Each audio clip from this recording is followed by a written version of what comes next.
Hey everyone, it's me, it's Mike from LA1 here. How are you guys doing?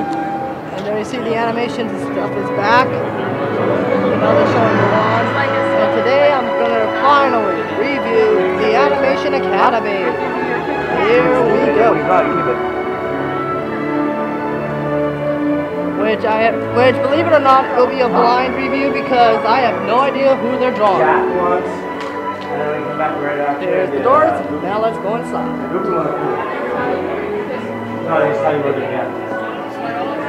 And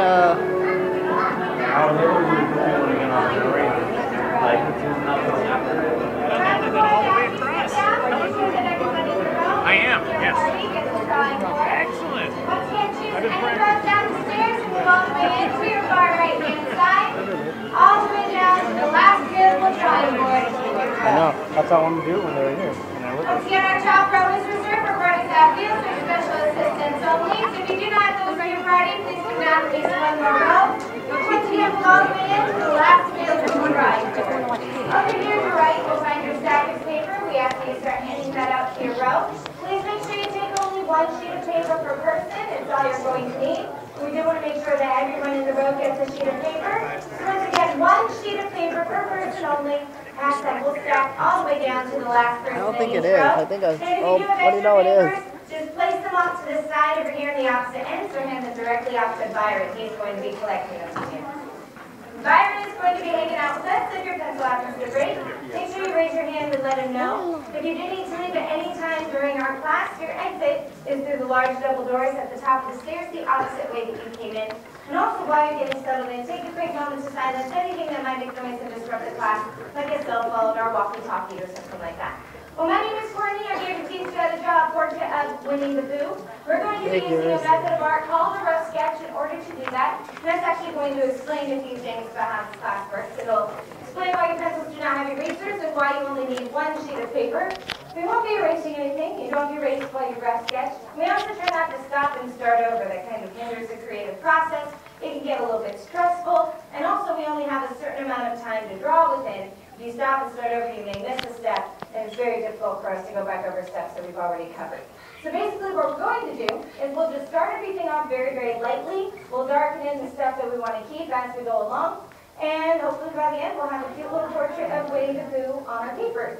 Now we're going to be drawing Winnie the Pooh's portrait in a profile view. So we want to start off by building a foundation. And a foundation is definitely things that are supposed to be their lightest and their messiest, but also our foundation is going to start off as a rectangle. It's kind of a random shape for a cute, cuddly little bear. But as you sketch in this rectangle, you're really welcome to make it however big or small you want to make it. That is totally up to you. And really sketch this out. Give yourself a whole big mess to work with. I always say the messier it looks at the beginning, the better it's going to look at the end. And this way you have a lot more to work with, so you can always readjust things as you continue through the drawing.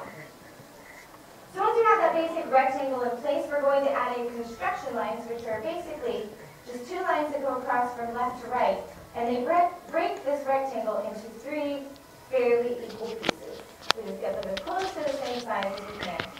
And then we take those two lines, we extend them out to one of the sides. You're welcome to do this the opposite way that I'm doing it if you want an added challenge or something like that. We're basically just forming a smaller rectangle that attaches to the larger rectangle. And then the last thing we need is a diagonal line.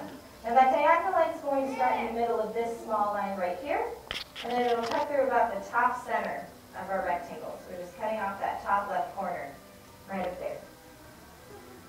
So that's our foundation. Those are all the tools that we need to start creating Winnie the Pooh space. And now, what we're basically going to do is just mold and shape this foundation into a space. And as we do this, we want to keep them looking as cute and cuddly as possible, so we're going to be rounding out a lot of sharp points and angles that we created. And we'll start that off right up here in this upper left corner with his nose. We'll take a backwards letter C to cut off that little triangle. And then go back and round out that point. And as you start darkening this in, if you also want to take a quick moment to shade that in as well, since his nose is black, that'll help to make it stand out a little bit more. And it'll start to cover up some of those extra lines. Then the bridge of the nose is going to stretch from the end of the nose to where that big rectangle is starting. So we're basically going to take that flat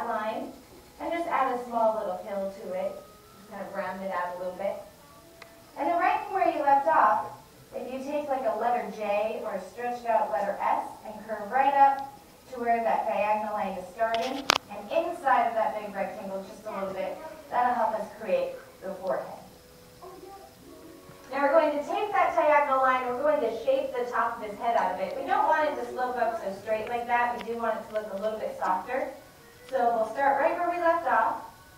We're going to dip underneath our diagonal line just a little bit, and then to stretch right back up to the top center of the rectangle. So very subtle or very gentle curve to the top of the head. Now the next step is to create his smile, and that's going to start right under here underneath the nose. We're going to take a big letter U, and that's going to stretch from the bottom of the nose all the way down to the bottom of that rectangle and then right back inside of that big rectangle. And since this is his smile, and Winnie the Pooh also has very pudgy cheeks, we want to show that that smile is pushing up into the cheeks. So if you had a small curved line right at the end of the smile, that's going to give a little smile line. Also, we want to show the separation between the top of the mouth and the bottom of the mouth. So if you go right in the middle of that letter U, just add a small letter C.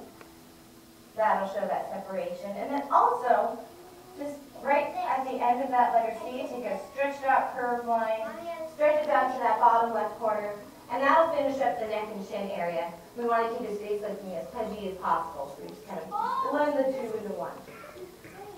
Next up, we are going to wake this little guy up. Now, Winnie the Pooh is a stuffed animal that has been brought to life, which means his eyes are little buttons. And also, since we're drawing his portrait in profile, we only need to draw one eye and one eyebrow, so things get a little bit easier. So the eye is basically going to look just like a small oval, like a little watermelon seed or an apple seed. And it sits right above the end of the smile and right on top of that first construction line. Now this also should be the darkest part of your drawing. Try to darken that in as much as you can so it stands out a little bit more. If you want to help make it stand out, you can add just a small curved line, kind of sits over the eye, sort of turning this into more of an apostrophe, and that'll add a little eyelid. And then also to help show how pudgy his cheeks are and how big he's smiling, if you have a small curved line underneath the eye, that'll kind of help to complete the cheek area. Now we can really see that that smile is pushing up that cheek and almost covering up the bottom portion of the eye. The eyebrow, it's very simple. It's going to start off just halfway between the eye and the top of the head, right in this forehead area. We start off just a curved line. Then we're going to turn that into like a letter Y or a stretched out letter V, or just add another curved line right on top of it. And then just close that up and shade that in.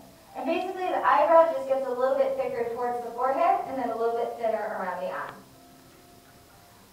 So that'll complete the whole front half of our Winnie the Pooh portrait. We'll work our way towards the back half now. The next step is to add in his ears. And we're going to start with the one full complete ear that we see is on the side of the head that we're drawing. And that ear is going to start out as a horseshoe. So we'll just lightly sketch that in at first. It should rise up a little bit above the top of your rectangle, just a little bit. And it should stretch towards the back of your rectangle and sit about halfway between the top of the rectangle and that first construction line. So somewhere in that area and in that shape. Cute little really ear. nice. And then we do see just a little portion of the ear on the other side of his head. It's just kind of peeking over top. So we're going to go just in front of the ear we just added in and just add a small little pill. Now if you want to fancy up your drawings, if you add just very light shading to that second ear we drew in, definitely keep that shading lighter than the nose, but that's going to give a little shadow effect, so now it looks even further away from us. Now to close up the back of his head so all that stuff and fluff doesn't fall out, we want to basically round out the back of that rectangle. So I'm going to start down towards the bottom part of the ear, and I'm going to take this big stretched out backwards letter C, just a big curved line, stretch it all the way to the back of that rectangle, and then I'm curving and I'm stopping just inside of the rectangle right at that second construction line. Now the reason for that is because we do want to give just a little indication of the back of his neck. So if we go right here where we left off, and just take that curved line and bend it the opposite way just a little bit, that'll give that indication. It also brings us up to our big grand finale. We always like to end this drawing with the collar of the little red t-shirt he wears all the time. And that's done with just 3 simple lines. Our first line is just a big curved line that sweeps from the front of the neck to the back of the neck. Sort of like you're cutting off the bottom portion of that rectangle. like a little letter C around the front. And then from the back of the neck, if you add a hook shape or a question mark shape that stretches around and then just curves back down, that'll give us the back collar. And now it looks like it's wrapping all the way around his neck. And if you want to, you can use the side of your pencil and shade in that little t-shirt area to help break it up from the rest of your drawing. Or you're welcome to wait until you get home and color it in there. That's totally up to you. So that completes all of the major features for drawing your portrait of Winnie the Pooh. Now you still have a moment to darken in any lines you maybe got smudged up a little bit or fix up your drawings however you feel necessary. But the most important thing before you leave us is to take a moment and proudly autograph your artwork. You are now official artists and you have completed drawing your very own portrait of Winnie the Pooh. Now the big question is, did you all have fun? Yeah. Good. I had fun learning. Well, before I go, I would like to have a little bit of fun. I would like to see how your drawing set turned out. Oh, here I know we you're go. still touching things up here and there, but if you would, take a quick moment, show me what you got going on so far. Let's see some Winnie the Pooh right here. How did we do? I'm seeing fantastic work. Nicely done. Very, very cute in the back. Looking great up front. Nice job with these Winnie the Poohs of both sizes, I see as well. Great job with that. These are looking absolutely amazing. I think you all have to try. I got Spider-Man. A big round of applause. Nice job. Well, thank you all so much for coming. We are here all day long. If you would like to come back and draw with us again. If we don't see you, please enjoy the rest of your stay here at Disney California Adventure. Bye-bye. How about a big round of applause for Courtney, your instructor. Thank you, Courtney. And thank you, folks, for joining us. Now, before you take off, we just ask that you please be sure to stand your board against the seat with the pencil back in the spring, just the way you found them when you first came in. And also, if you have any paper you'd like to recycle, do keep in mind we have a bin located next to our exit doors. Now, if you'd like to that's what return, happened to in me. about 15 minutes, I will be teaching Grumpy from Snow White and the Seven Dwarfs, so you're welcome to circle back. If not, if we don't see you, please enjoy the rest of your day. That's what I'll be doing. And also, I will be doing an Animation Academy again very soon. Alright guys, this concludes the Animation Academy. Animation Academy, there you see the Tronoscope. Let's see if we don't get any more seizure attacks. Alright, see you later.